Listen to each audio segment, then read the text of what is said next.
Welcome to Six of One and Bill of the Other, where today we are going to review Killers of the Flower Moon. But there is a twist. What is the twist, Bill? The twist is we've never seen Killers of the Flower Moon. So we just saw the trailer, and we're going to talk about what we think the movie's going to be. We're going to talk about what the worst version of this movie might end up being, what the best version is, what we think the plot's going to be based on the trailer. And then we have a lot to say, believe it or not, before having seen the film. And then after this episode, we're going to go and watch the film for real. And then our next episode's going to be a review, having actually watched the film. We're going to compare everything we thought it was going to be versus what it ended up being. We think it's going to be really interesting, so if you're unsure, just give us a shot, and hopefully I think you're going to enjoy this video. The first thing I want to start, I'm just going to jump right into this, is this is a historical film, and recently Ridley Scott made a version of Napoleon, or a film about Napoleon, and he was asked in the press, one of the fact checkers sort of called him out for being historically inaccurate, and he said, "Get a life, nerd." I don't think he said nerd, but essentially he was like, and he literally said to him, he's like, if you want to find out about Napoleon, read a book. Why would a movie about his life have anything to do with what actually happened? And so when we talk about historical films, I want to ask you, Six, how important is it to you? How accurate do you need a film to be? How much leeway do you give it? Do you care? Is it interesting to you? I'm more interested in it being entertaining than I am in it being historically accurate. I think this annoys a lot of people, but for instance, Amadeus, right, is one of my favourite historical films. It's not historically accurate. Even if you get a factual set of circumstances, when it comes to making a film about it, you will edit real characters who existed out of life and condense them into one character, or take a scene from here and put it here. I'm sure... Did that happen in Oppenheimer as well? Yeah, sure. I'm sure it did. So if you want to make something that is capable of gluing me to a cinema seat for 3.5 hours, you better make it entertaining, and you better not just put me in a chair and say, Mercurial number 6, you're back at school. I want to be entertained. I like how stern you were. Like, sit down, Scorsese. You better do this or I'm out of here. Corporal punishment. Scorsese, bend over. I'll give you 10 of the best. So my view of it is a little bit more in the middle. I'm a big nuanced. All right, you with the fancy words. Stanley Kubrick's friends with Martin Scorsese, or they were, and I'm a big Stanley Kubrick fan, and one thing he always said when he was writing a scene, he always asked himself 2 questions. The first question is this real? And by that, he just meant, are the characters behaving in a way where you feel like that's what the characters would actually do? So you could make a movie about unicorns, and it could still be real because you'd believe that this character is behaving like you think that character would behave in the situation. It doesn't take you out of the film. And then the second question he would ask is it interesting? So we could have a very accurate version of 2 accountants having dinner and talking about the TPS reports, but it's not going to be very interesting. So I think really good historical fiction, in legal terms, they always talk about the letter of the law versus the spirit of the law. And for me, I'd like historical epics that follow the spirit of the law. So I don't have a problem with, and they've done this in Oppenheimer, where there's 5 separate characters, or maybe an event took place over 6 months. It happened multiple in different times, and they took all of those instances, or maybe all of those characters, and they made it into an amalgam of a character. And maybe these 3 tragedies, instead of happening over the course of a month, happened all in a day to make the film, the runtime work, and to make it more interesting. I don't have an issue with that. I hate, they made a Queen biopic recently, Freddie Mercury, and it was so far from the truth that there was no point watching it. Because for me, I think the cool thing with cinema is, what would it be like to live in this time frame? And there are 2 ways to approach it that I've seen, where you're trying to get the spirit of what would it be like if you were here, or the sort of folk tale version, where all the bad guys are 2-dimensional, you're just kind of going through the motion. You feel like someone's going through a Wikipedia on what Native Americans are about, and they're like, well, we got to throw a teepee in. Okay, we're going to have to hear from the ancestors. And I'm not trying to say there's anything wrong with Native American culture. What I'm saying is, if you were embedded in Native American culture at the time, what would your real authentic experience be versus what would somebody in 2023 reading a Wikipedia article sort of go, well, audiences are going to recognize teepees, they're going to recognize peace pipes, they're going to recognize, and we got to throw that all in there. Like that and I think it's an attitude that comes from the top. And I would say from what I've seen of Scorsese in the past with movies like Gangs of New York, he's very concerned about getting that balance correct. You seem to be talking about the difference between a film as a Wikipedia, an accurate portrayal, and what it's like you're talking about a middle ground. When you're talking about the Queen film, the thing so you personally, and I feel similarly, right?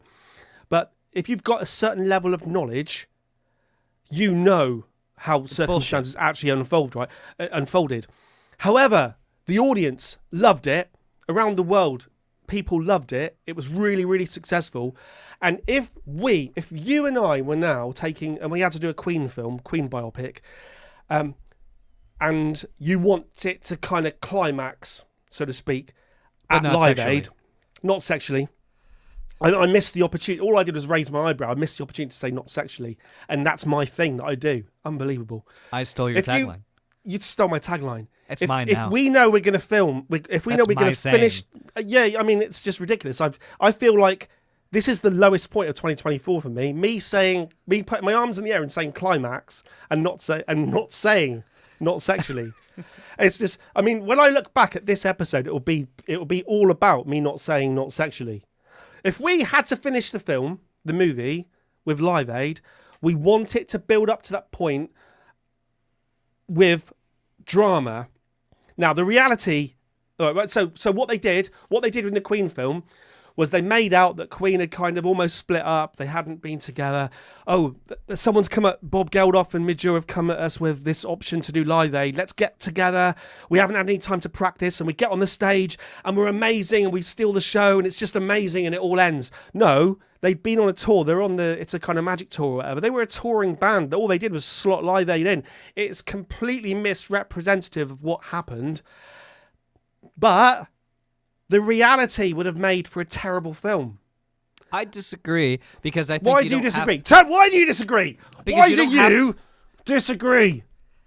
Because as someone who is or has been a musician, and I think it's interesting what it's like to make a hit song and what it's like to experience going from being a nobody to everyone knowing who you are. And I think, in other words, I think there is real life stuff, and I think quote unquote regular people would be interested in what it actually is like to make an album and how the sauce is made. I think there's interesting things there, and I don't think they've ever properly, they always show like the guy in the studio and he's moving the faders, and then some guy in the middle is like, how about instead of "we will sock you," it's "rock you," and everybody goes, "Yeah," and then they show it like hitting the shelves. I just think real life can be and it's harder. And my point, and I don't want to go too much into Queen because we're talking about Killers of the Flower Moon.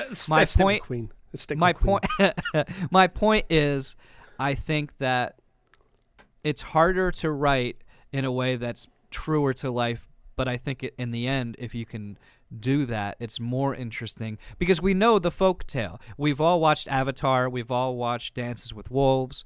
We know the sort of two-dimensional bad guy coming in. And what can be very difficult about portraying that correctly is it's a minefield. I mean, and look at Gangs of New York, another Scorsese film. Bill the Butcher is an awful racist guy who kills the main character's father in the first scene. And by the end of the film, what he does is he doesn't paint over all of the terrible things that Bill the Butcher did. He doesn't paint over that he's still a horrible person, but he does show you that he's a three-dimensional character and why he did what they did. So why he did what he did and why he was who he was. So you didn't agree with what he did by the end of it, but you understood why. And that's a very hard line. It's much easier just to make him a two-dimensional boogeyman. And I think the worst version of a historical film like this, and it's true. I mean, America was built off of stealing the land from Native Americans and stealing the labor from Africans through slavery is the foundation of America. And so it is evil. But these are people that believed in things like manifest destiny, which were obviously wrong. You know, it was wrong, but they didn't see themselves. What's that meme? Wait a minute, are we the bad guys? They didn't see themselves that way. So I think when you make it more historically accurate and these people are three-dimensional characters, you talk about all the founding fathers had slaves. What does that mean? To me, exploring that and not pulling punches away from how terrible that is, but also that wasn't, you know, there were other aspects of these human beings, to me, is both important. And living in a world right now where, say, fascism is rising up again and they don't think they're the bad guys, I think it doesn't do as much good to tell the folktale version of it. But if you really delve into the real dirty, nitty-gritty, subtle things that were happening during times like these, I think that can be more entertaining because, let's face it, we've seen the folktale version before, and you can still give the spirit of what happened, you know, and be true to that, in my opinion. Okay, so you think a factually accurate version of history can be entertaining. So it's all about whether Martin Scorsese manages to do that when we watch the film. You mentioned Gangs of New York. That was a historic. That was the five boroughs. 5 wasn't points. it, Yeah. that became. So let me think now. Raging Bull, right? So Martin Scorsese. I mean, you brought up one example, but I was going to bring up Raging Bull. Martin Scorsese has already been there and done this. The idea of taking actual fact and fictionalizing it. And also, remember Stanley Kubrick's third rule, which was, did we get biscuits afterwards? Oh, no, hang on. Right. No, right? Oh, yeah, right, here's one for you, Bill, right? Martin Scorsese, right? Martin Scorsese. Martin Scorsese. Here are my 6 favourite films by Martin Scorsese, right? Okay. And you've got to tell me what the common theme is, right? Okay. I can't wink. If I could I'm wink, ready. right? I'm ready. Now, I'm choosing 6 because 6 is the best number, right? And off the top of my head, these are my favourite. The first film I think I ever watched by him was Taxi Driver, right?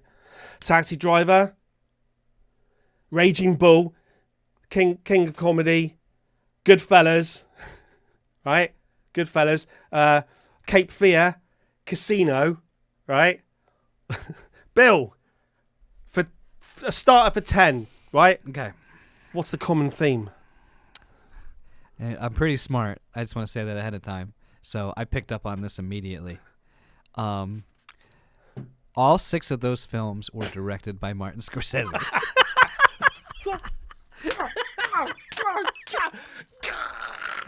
What's the second common theme? I almost don't want to give the correct answer. They all star Leonardo DiCaprio. Robert Duvall. Right. Robert De Niro. They all star Robert De Niro. Yeah, they do. And I think that I would say, is there a better partnership? Can you even name a better partnership or an equal partnership between director and actor? Samuel L. Jackson and Quentin Tarantino. Yeah, okay. But that's not better though, is it? Can anything ever beat Scorsese and De Niro? Peanut butter jelly.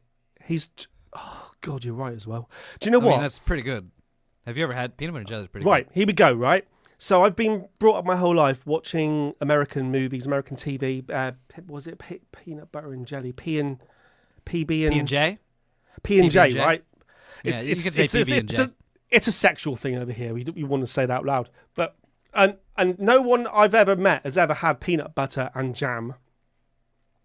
And I've thought it must be good, right? Because how could the Americans possibly think something is good when it's actually bad? Hershey's. I didn't know this. So if you're watching this from home and you are American, or maybe we have other fans in other countries, and maybe you're not familiar with the UK, I didn't know this about the UK, is they are furiously angry about what we call chocolate in the United States. So we have, like, Hershey's. So that's a fun fact. You can tell all your friends that the British hate American chocolate. When I was in New York, I bought a bar of Hershey's from just next. I was on Fifth Avenue, or Seventh Avenue, just up from Times Square, and I bought a bar of Hershey's. I remember I ate it in the I took one cube of it in the hotel room, I put it in my mouth, and it tasted like vomit, and I chucked the whole bar of chocolate in the bin.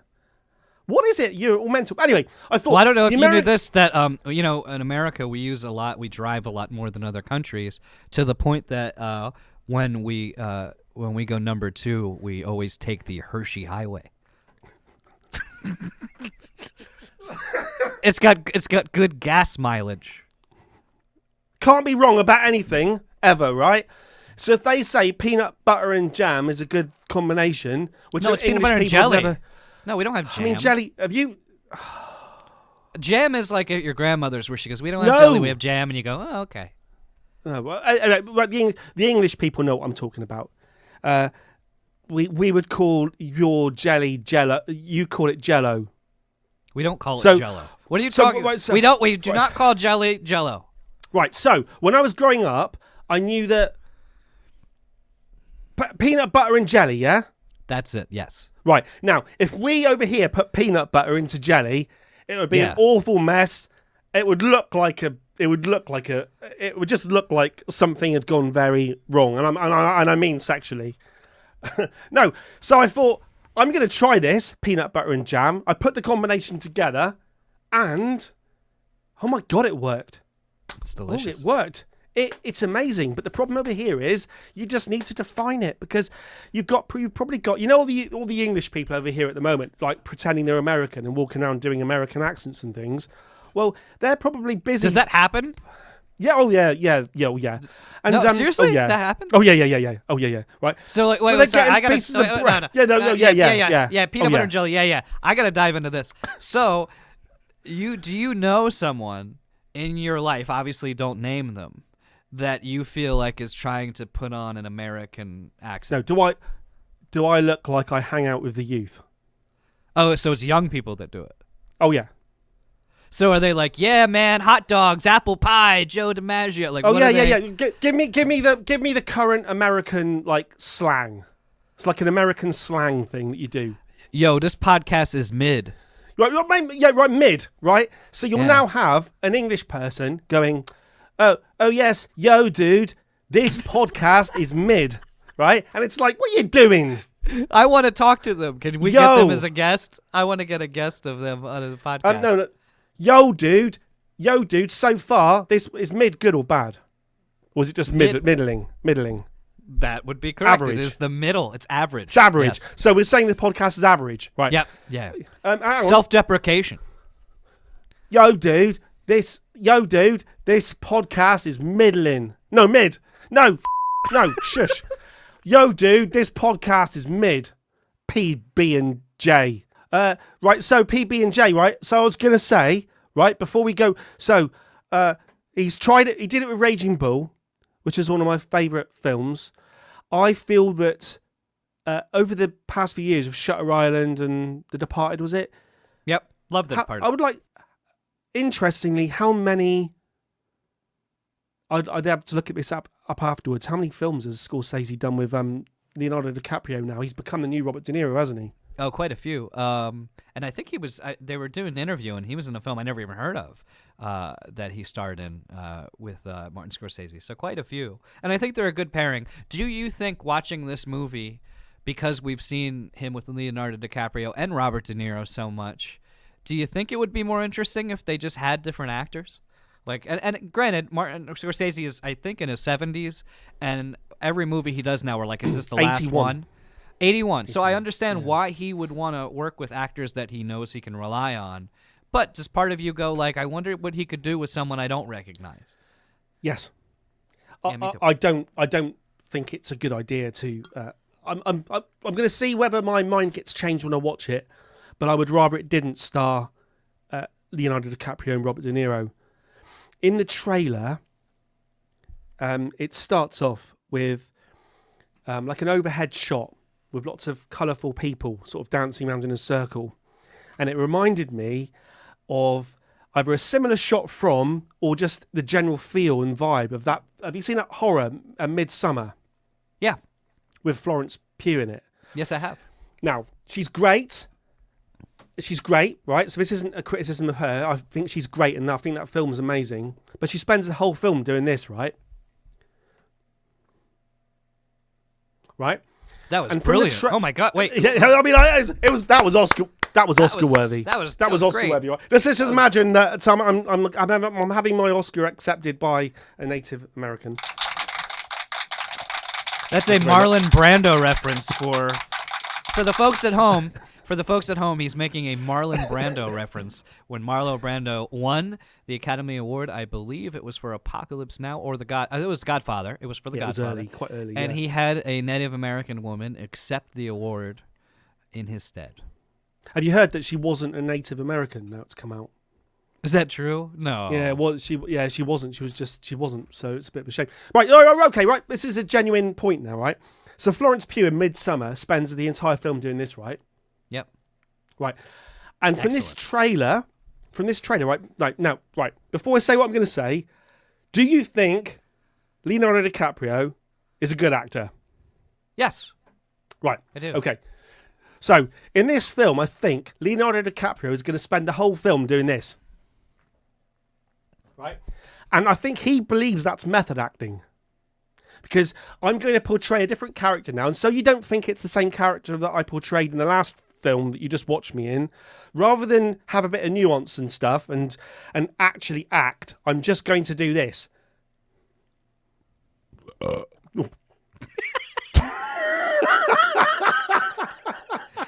You're really getting into this character, the method acting. I'm just going to do this.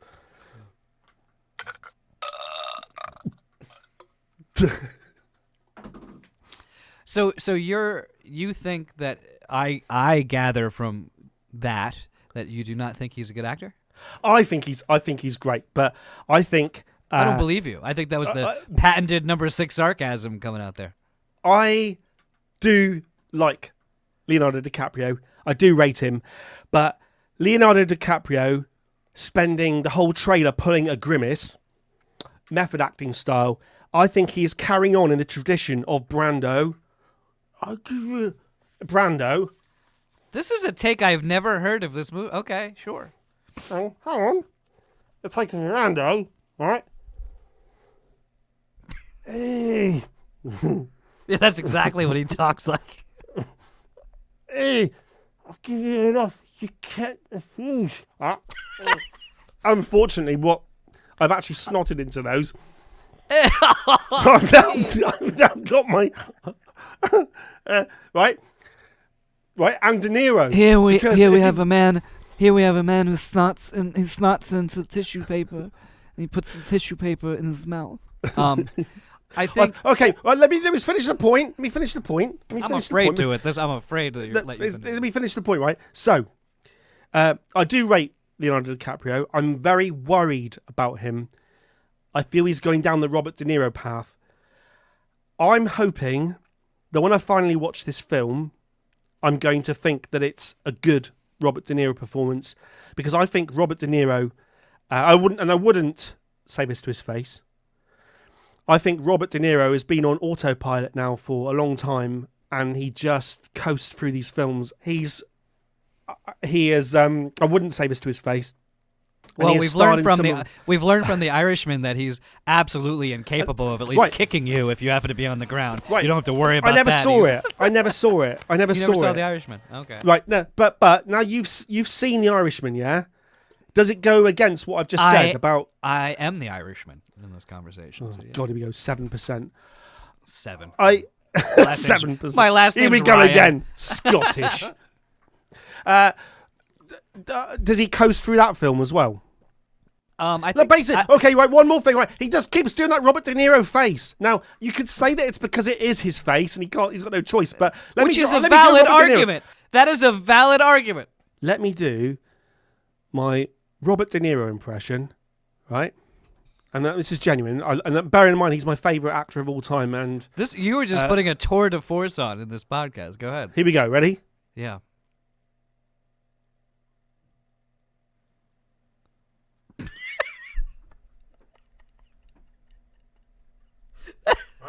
Right. Now, this is my worry. This is my worry. Before you say another word, this is my worry, right? Because I'm now going to show you Leonardo DiCaprio's latest performance in this trailer. Ready?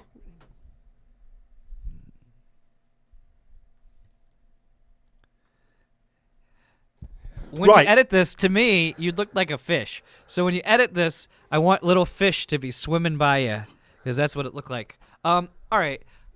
He's becoming Robert De Niro, but in the worst way. Right, now I'll let you talk. I took from the trailer that it seems like he is going to be forced to betray, and I don't know the characters' names yet, so the Native American woman, he looks like he marries her. What I don't know is it this is sort of a standard plot device in a movie where he doesn't know who she is, and Robert De Niro approaches him and says, "We want you to marry her and then betray her, because then your name is going to be on the deed to the land." And then the plot device that would usually be would be that he does marry her, and he does it for money, or he does it for whatever is promised him, and then he realizes that he falls in love with her for real, but then she realizes that he betrayed them, and either he can't redeem himself, so he sacrifices himself in the end to save her somehow. I would say, just being a history buff, I would guess that the Native American probably does not have a happy ending. If they do, it's maybe some sort of revenge where they still lose in the end, but she gets some semblance of revenge. Or the question is he already romantically involved with her, and then they approach him to betray? And I think either of those can be interesting. And from the trailer, it seems like he's playing a bit of an idiot.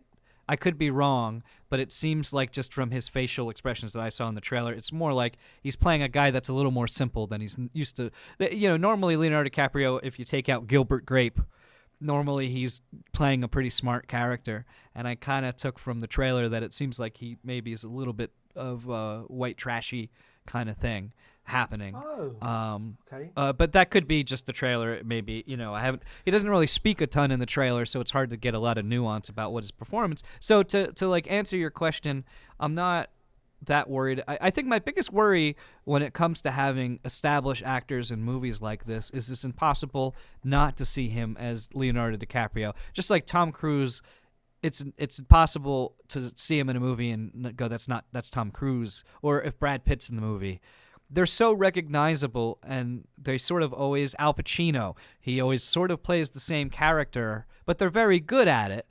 But in movies like this, sometimes it can be better when it's someone you don't know, because you can really dive into this is a character.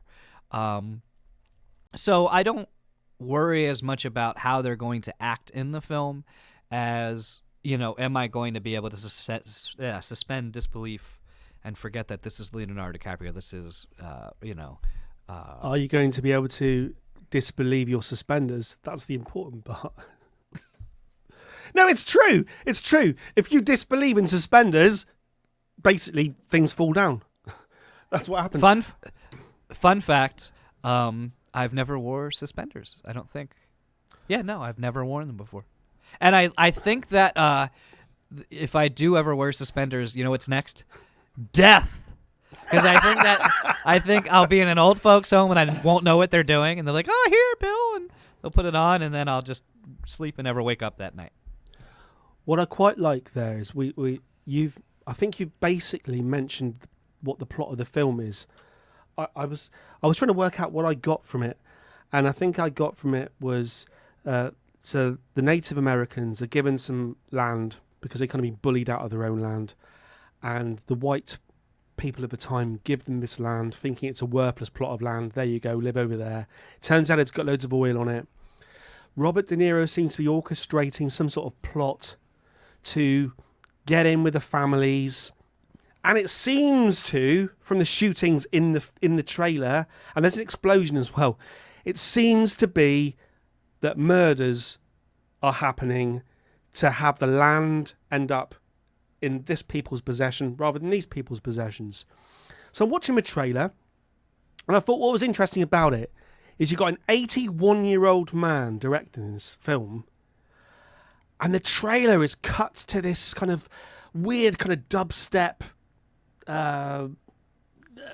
drumming music, and on the beats I was trying to work out, so you got shootings on the beats and explosions on the beats, and it's kind of cut, and I was trying to work out whether this is good, because I've when I was thinking about it, I was thinking 81-year-old director produces trendy trendy trailer, that works.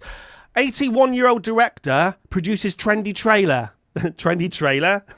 Wendy trailer. Wendy Trainer? No, trendy trailer, right? And then I thought, no, hang on a minute. We've got cookery programs over here at the moment, right? Like the Great British Menu and Great British Bake Off and all these sort of things. And they have music plays, and then they have the contestants and they edit it so the sound of them chopping the tomato or something, chopping the potatoes, happens on the beat, right? So what Martin Scorsese's produced is a $200 million episode of a cheap cookery show. Couple things. One, it's interesting that you say tomato because I say tomato. Two, I started learning about this with Christopher Nolan's Inception when it was the first time a trailer went boom. Yeah. And they all do that now, don't they? Boom. And that what they do is they hire like Hans Zimmer to score their film, and then they hire somebody else on the internet to literally just edit and score a trailer. So sometimes even, they'll have to give the okay, but they'll have completely separate people who work on that. But it brought up another point, and it's a prediction I have, that Martin Scorsese likes to put like Rolling Stone songs in films. So this is something that if I'm right, people are going to think I'm cheating and I saw the film. And if I'm wrong, they'll just think I'm an idiot. So that works. So I predict that at some point in the movie, there will be something to do with the oil, and the oil will be burning maybe, and there'll be like deaths happening, and they'll be interspersing that, and it'll be nighttime, and they will play Paint It Black by the Rolling Stones. So it's got sort of a Native American like beat, dun dun dun dun dun dun dun, dun, dun, dun, I see a red door and someone's getting shot, want it painted black, oil is black, and so I think that my prediction is that they're going to use the Rolling Stones Paint It Black in a rhythmic editing scene where people are dying and some maybe oil field catches on fire and like they're like running to deal with it. Something that if that happens, people are going to think there's no good outcome. There's no outcome where people go like, holy shit, he predicted that just from watching the trailer and knowing Martin Scorsese. There's only either I completely cheated and I've watched the film. It depends how accurate this is. If this is too accurate, people are not going to believe us. And if it's wrong, it's just going to be. So I'm almost hoping it's wrong just so I can show that I'm an honest man. But that can't be in it. So that's the way a you've prediction. described it. Yeah, the way you've described it sounds great, right? Yeah. And cliched, just in the way of the cutting the vegetables to the beat is in the Great British Menu. Or was it? No, it's anything involving Gordon Ramsay. Anything involving Gordon Ramsay now, you have dum dum dum dum dum dum dum dum dum dum dum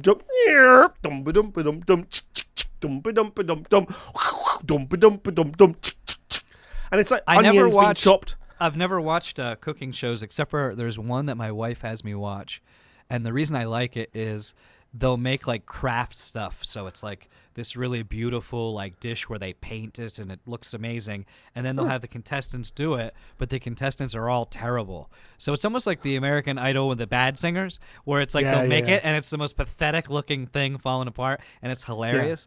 I never understood watching someone cook. I mean, the closest analogy I can think of is like pornography, where you're watching someone else have sex. Like, why would that be good for you? But other than that, but what I mean is, other than that, it's like you're watching them make something delicious that you don't have. So like, it's just Anyway, Killers of the Flower Moon. So and then like, so we're talking about what a good version versus a bad version would be, and what we think the movie's going to be. I think can we I know. can I mention one more thing first? Nah, no, we're not. Anyway, About the trailer. Sorry, yeah, go ahead. Is this going to be some kind of wordplay? No, right, because I was watching it and I thought, okay, I get it. I kind of get the gist. And then Todd from Breaking Bad turns up. Oh, I love that guy. All right, and this is the best in the trailer. The Yeah. best scene in the trailer, right? So I get the gist of it. So obviously, the whole Robert De Niro, Leonardo DiCaprio thing. There's murders going on. They must be responsible for these murders. And then Todd from Breaking Bad turns up at the door, and he says something to Leonardo DiCaprio along the lines of, I'm here to investigate these murders. and then Leonardo DiCaprio says something along the lines of, "Why? What are you gonna do?" And he goes, Well, I'm going to find out who's doing the murders.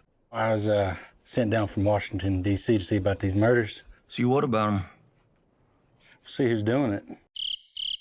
and I was like, "Yes, that's it!" Oh, Right? yeah. Right? And the thing is, my point is, right? So this trailer is full of money. You can see the money. Aerial shots looking down with hundreds and hundreds of extras.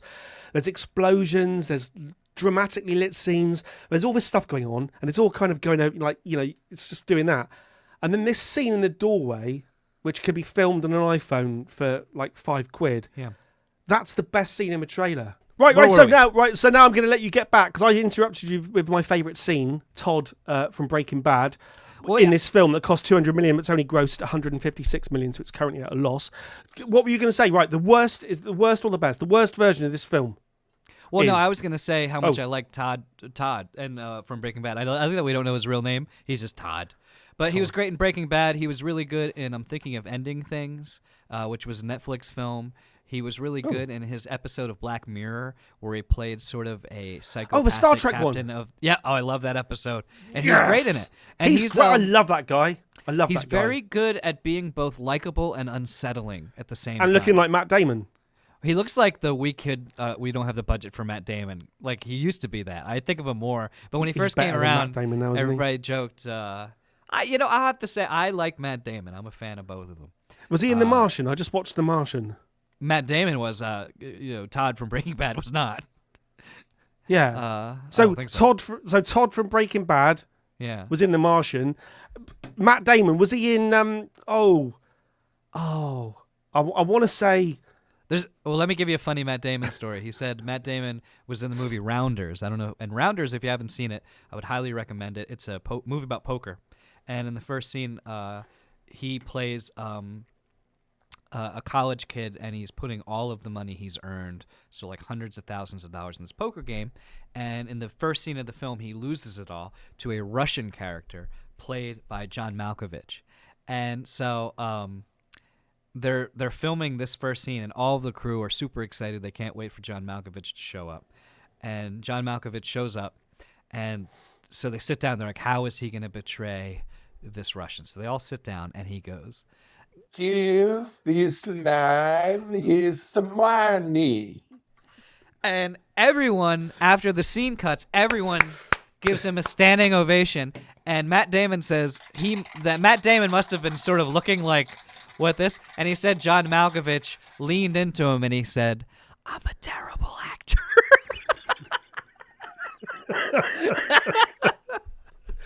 So, I like that on this podcast, I literally am stealing Matt Damon stories. Like that's I not like on Matt the Damon. internet. Matt Damon's the guy who he goes to bed at about 7 o'clock in the evening and gets up about 2 in the morning and starts working out for about 8 hours, isn't he? He said that? I think so, yeah. So everything I say is a fact.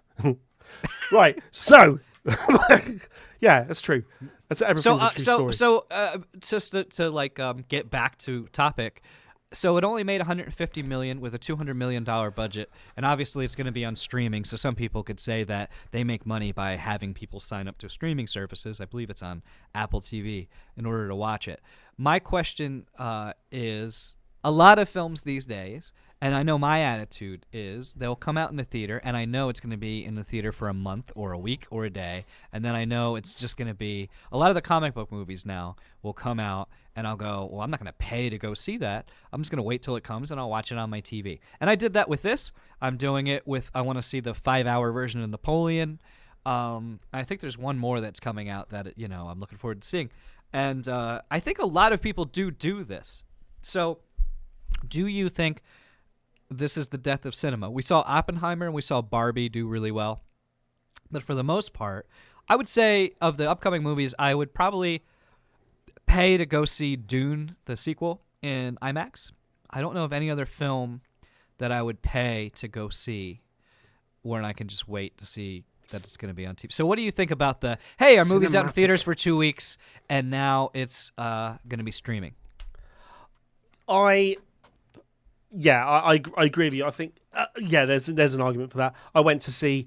I think the idea of a 3.5 hour movie as well is interesting. A 3.5 hour movie about a historical event. I must be one of the only people that went to see Oppenheimer and. Oh, I did. I saw Oppenheimer in IMAX. Well, I didn't see it in IMAX. Well, I don't know. Was it that seems like an unnecessary film to see in IMAX. Oddly enough, I would say I really enjoyed the sound in the IMAX theater even more than the visual aspect of it. Like, the sound was just incredible. Like when the they best had the electrons moment in the film going. was when it was silent. Yeah. Right? I can produce the best moment in Oppenheimer was silence. Right? I can produce that here for zero money. Ready? And no IMAX. Ready? Listen. Yep. Well, apart from your fan heater. Yeah, I do have it's cold in my basement, so I have a fan heater. Well, and I heard Nick Mullen on another podcast did a funny thing. We were talking about historical accuracy, and he said that in Oppenheimer in the movie, there's that very famous part where the Bhagavad Gita, what it is, and they set up the atomic bomb, and Oppenheimer says, "Now I have become death, the destroyer of the worlds," which is a pretty heavy line to lay on anybody. Like if me and you were out having pizza, and I just looked at you and I said, 6. Now I have become death, the destroyer. Like, that's a showstopper. So Nick Mullen's point was, in real life, like the day before, instead of thinking like, this might light up the ionosphere, this atomic bomb, he actually was thinking like, what's some cool shit I could say when that happened? And Absolutely. when it happened, that like the bomb went off, and then Oppenheimer's like, now I have become, and some other guy's like, man, I got a shit. And he's like, now I've become. I was death. Yes, say it again. And then he's like, somebody should be probably writing. Did somebody gonna write that? Sometimes I just say cool things. Sometimes I just have things. I just want everybody to know that just came to the top of my head as I was watching this. So we were talking about the difference between what actually happened versus the sort of literary movie version of it, and that's probably what happened. Someone coughed. What? What did you say? And then he had to repeat it. It's like I thought this. I was only gonna say it was like it is like that film Yesterday, the film about a world that the Beatles never existed, and there's a scene where the bloke he's at a piano and he's trying to play Let It Be for the first time to his parents, and every time he starts, I find myself in times. Do you want a cup of tea? And people just talk right over him. And Yeah. there's nothing sacred. There's nothing, and it makes me realize, because that summed my life up. You come up with something artistic and something meaningful, a song, and you try and play it to someone else, and they just don't care. This is. But they care when it's interesting- famous. They care is- when it's famous. This is an interesting aside that I just heard. The guy who he was a recording engineer on Led Zeppelin's first album.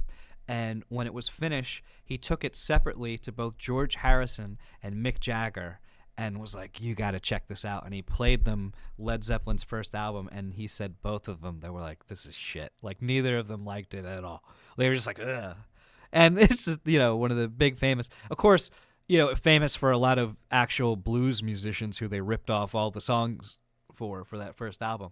But I just thought that was funny. Like you said, like you're trying to play Led Zeppelin for the very first time, and in their minds, that's a dream. Like, what would George Harrison think? What would Mick Jagger think? And the answer is they both thought it was shit. I guarantee it was worse than that. I guarantee that the guy, he put the tape on and said, listen to this. I really like this band. I think this is going to be the future. And I guarantee George Harrison spoke over the whole thing. Yep. Drinking a cup of tea, eating a biscuit, was talking about what was on the TV. And at the end, then he went, I didn't like it. Yeah. Yeah. He's Like like, I do in my reactions. Just Like talk whenever I over the play whole you thing. a new song I worked on, and you're like, have you ever tried peanut butter and jelly? Yeah. Can we talk about this later? It's almost like reviewing flowers of the half-killed moon or whatever, and not spending any time talking about it whatsoever. Well, I have to ask you, what in God's name is a flower moon? What do you think a flower moon is? It's an interesting one, isn't it? Because I've got no idea. So I'm thinking, like, I know what a waning moon and a waxing moon and a half I know what a moon, harvest full moon is. I know what a harvest moon is. I don't know. Only it's a Neil Young album, yeah. Yeah. Yep. That's all I know. It's what the moon looks like when you harvest. I don't know. I'm not a farmer. I don't know. So a flower moon. See, I know what a button moon is. Right, this is just for the. Let me sing it for the English people. Ready? Let me just do a little bit. Let me just do my hair. Hang on. Is it when someone moons you from a Volkswagen? No, this is gonna be the highlight of the episode. Now, ready for this? I can't wait now. I'm excited. We're off to Flower Moon. We'll follow Mr. Spoon. Flower Moon. Flower Moon. Right. I've got no idea. What's that from? Did you just make that up? So the moon has to be some period of harvest. I see what you're saying. When you're sowing the fields, when you're that makes putting much more seeds sense. down, when you're putting seeds down, and so you're getting ready to grow, and then right when they're trying to get established and they're getting money and that's when I think a bad version of this movie plays up on the sort of Wikipedia Native American thing. Like if she has a dream where cliches, cliches where her ancestor reveals the MacGuffin, or tells her to get the strength to go fighting on. I think that's a sign that we're in for a bad time. Is Kevin Costner in this film? Yeah, if Kevin Costner runs out he's making a Dancing with Wolves reference for the folks at home. And so I think, like you said, I think a bad movie is preachy without being entertaining. Where I think a great movie is subtle, and it makes you feel like if you were there during that time frame, when the betrayal happens, even though you know it's coming, you feel betrayed just like the characters do. And you feel the pain just like the characters do. And that comes in line with having three-dimensional characters. Like if you can sort of see Leonardo DiCaprio as a human being and understand that he's not all bad or all good, then when the betrayal does come, if it really hits you in the gut, like and again, we're guessing what the story is as you do the fish face. Is it real? Is it interesting? Can I please have biscuits? The two big changes I would predict would be, and I feel bad calling her the Native American woman. I probably should. I was afraid of even looking up character names that I would spoil. Yeah, I haven't either. So, I haven't looked at anything. I think the Native American woman's character is going to change from a loving and trusting person to someone who's betrayed, and that gives her the strength to quote-unquote do what needs to be done to secure what needs to be secured for her family's legacy and their land and all of that. I think Leonardo DiCaprio's turn will be he goes into this for money, as you said, but then actually falls in love with her. She discovers the betrayal. He tries to redeem himself, and my prediction in this sort of movie is he has to die. So he will do something to stand in the way, and it's sort of karmically speaking, paying his penance and doing an act of selfless love to sort of redeem his character. I would say at the end of the movie, it's based on a true story, but it might be a little bit. It's funny. Quentin Tarantino did the sort of thing where what if the Tates weren't murdered and the good guys sort of won. I don't think they're going to do it in this movie. And just judging on what happened, it's one of the biggest tragic tales of America is what happened to the Native Americans. So I don't see this ending on good terms. It might end on terms where she gets her revenge, say, on Robert De Niro's character in a way, but still ends up losing in the end. And they could do one of those things where it's like, no, we won our land, and they're all happy. And then you know how the movie ends, and they go, 10 years later, Theodore Roosevelt passed a law that meant that they took the land from them anyway, and that's the thing, because they're obviously without watching the film, there's obviously ways of finding out because it happened. So I suppose we could Google it and find out what actually happened in real life. Well, I think that my thought is what we're going to do in the next episode is not only watch the film for real and talk about what the difference between what the film actually was versus what we thought beforehand, I also want to look in a bit to the actual history, and then we can compare and contrast the actual history versus how it was portrayed. Oh, for the record, this sticker my daughter gave me, and my son, it's a pirate cat. It's upside down. That's why. All right, see, I know that's good you said that because we've all been watching and thinking it was just a massive wart. So it's nice that you've. Well, on that note, bombshell, that's what we think is going to happen. We've said what we think the best version of the film's going to be. We've said how we think it's going to end. We've even said what's going to happen to the characters. Bill believes that Robert De Niro is going to die. So we'll see whether we're right. Oh, the thing that we've got to nail is does he do the montage with Paint It Black? Yeah. If he does that, I have to fly across the Atlantic and shake Bill's hand. So it could cost me a fortune. Probably around $200 million. We should, we'll have no way to afford this, but we should come up with a subscriber count that, like, if we get to, we'll meet in person. Yeah, we'll meet in person. The sad thing is I will kill we your still flower won't, moon. No. we still won't be able to afford it. No. Like, we made the subscriber list now. We open a GoFundMe so we can have plane tickets. I can get a passport.